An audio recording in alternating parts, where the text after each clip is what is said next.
നമസ്കാരം. സ്ത്രീത്വത്തെ വിലമതിക്കാത്ത പിണറായി സർക്കാരിനെതിരെ തീയായി മാറിയിരിക്കുകയാണ് ബി.ജെ.പി. നേതാവ് ശോഭാ സുരേന്ദ്രൻ. കണ്ണിനു മുന്നിൽ സമരം ചെയ്യുന്ന ആശാ വർക്കർമാരെ ഒന്ന് കാണാനുള്ള കണ്ണുപോലും പിണറായി സർക്കാരിനില്ല.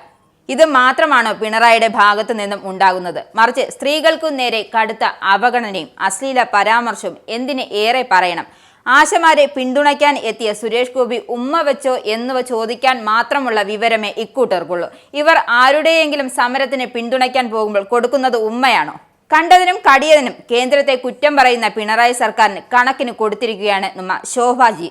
ശരിക്കും പറഞ്ഞാൽ പിണറായി സർക്കാരിനെ വലിച്ചു കീറി വാരിയങ്ങ് ഉടുത്തു എന്ന് വേണമെങ്കിൽ പറയാം. അല്ല, ശരിക്കും അങ്ങ് ഉടുത്തു.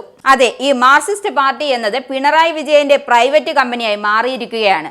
പറയുന്നത് കൊണ്ട് മറ്റൊന്നും തോന്നരുത്. CPM-ന്റെ പ്രസംഗങ്ങളിൽ മാത്രമാണ് സ്ത്രീപക്ഷമുള്ളതെന്നും ശോഭ പറയുന്നു. എന്നാൽ കേരളത്തിൽ സ്ത്രീ പ്രാതിനിധ്യം കാണിച്ചു കൊടുത്ത പാർട്ടി BJP ആണെന്നും അവർ വ്യക്തമാക്കി. സോഷ്യലിസത്തെക്കുറിച്ചും തുല്യതയെക്കുറിച്ചും വാതാരാതെ സംസാരിക്കുന്ന ഒരു പാർട്ടിയിൽ കാലഘട്ടത്തിന്റെ അനിവാര്യത എന്ന രീതിയിൽ അര ഡസൻ സ്ത്രീകളെയെങ്കിലും വരുമെന്നാണ് കരുതിയത്. എന്നാൽ പ്രത്യേകിച്ച് ഒന്നും സംഭവിച്ചില്ല. CPM-ന്റെ പ്രസംഗത്തിൽ മാത്രമാണ് സ്ത്രീക്ക് തുല്യതയുള്ളത്. അത്തരം സാഹചര്യത്തിലൂടെയാണ് ആ പ്രസ്ഥാനം കടന്നു പോകുന്നത്. അത് അവരുടെ ആഭ്യന്തരമായ വിഷയമായതിനാൽ കൂടുതൽ പറയുന്നില്ല.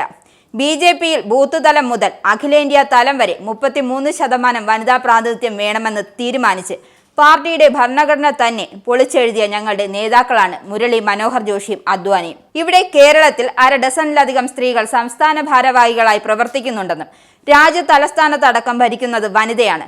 അക്കാര്യം ആരും മറക്കാനിടയില്ലല്ലോ. പലരെയും പിന്തള്ളിയാണ് രേഖ ഗുപ്ത ആ സ്ഥാനത്ത് എത്തിയതെന്നും ശോഭ ഓർമ്മിപ്പിക്കുന്നു. കഴിഞ്ഞ ദിവസം ആശമാരുടെ സമരത്തിന് പിന്തുണ നൽകിക്കൊണ്ട് ശോഭ എത്തിയിരുന്നു.